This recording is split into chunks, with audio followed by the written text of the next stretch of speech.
مجتمع ما بعد الحرب مصطلح نفسي اجتماعي شائع، ولكن غير مدرك أو غير معروف بتفاصيله عند الكثير من الناس. مجتمع ما بعد الحرب مرتبط بشيء اسمه ترانس جينيريشن تروما، أو اضطراب الصدمة العابرة للأجيال. واضطراب الصدمة العابرة للأجيال مرتبط باضطراب ما بعد الصدمة، اللي هو الاضطراب النفسي الشائع اللي الكثير من الناس يعرفوه.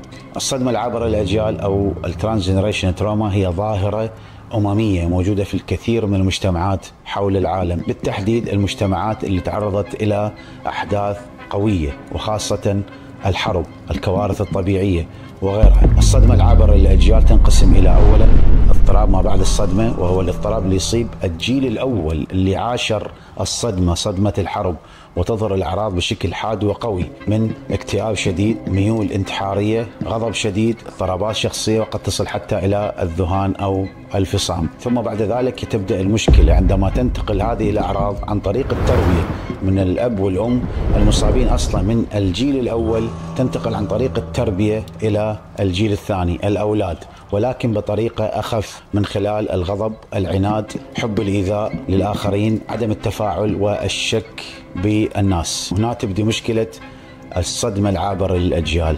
الجيل الثاني اللي مر أكثر من 20 سنة على الصدمة الأولى، صدمة الحرب، بعد انتهائها تبدي المشكلة بالجيل الثاني وتتتابع في الجيل الثالث وحتى الرابع والخامس ممكن. ولكن كل ما انتقلت الأعراض كل ما تخف عبر الأجيال. تخف الأعراض ولكن لا تختفي، وقد تزداد في بعض الأحيان حسب الطبيعة الجينية للشخص. ممكن أبرز الأمثلة على مجتمع ما بعد الحرب أو اضطراب الصدمة العابرة للأجيال هو المجتمع الياباني.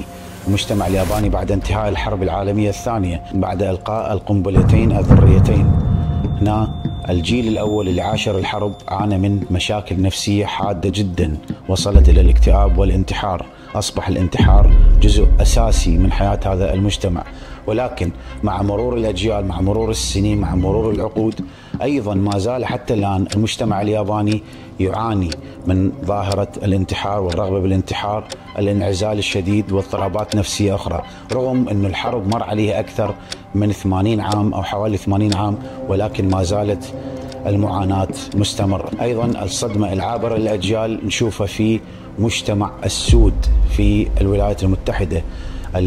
العبودية اللي تعرض لها الأفارقة اللي انجلبوهم إلى الولايات المتحدة قبل 200 عام، ما زالت أعراضها وما زالت تداعياتها ومضاعفاتها النفسية مستمرة حتى الآن في مجتمع الأفارقة الأمريكان. حتى اليوم مجتمع منعزل، مبتعد عن الاختلاط بالآخرين، لديه عادات وتقاليد معينة يرفض الاستغناء عنها حتى في الغناء وفي الفن. وهذا كنوع من الوقاية أو كنوع من الحماية أو كنوع من الابتعاد عن باقي المجتمعات الموجودة في البلد بسبب انتقال الأعراض الصدمة العابرة للأجيال حتى اليوم.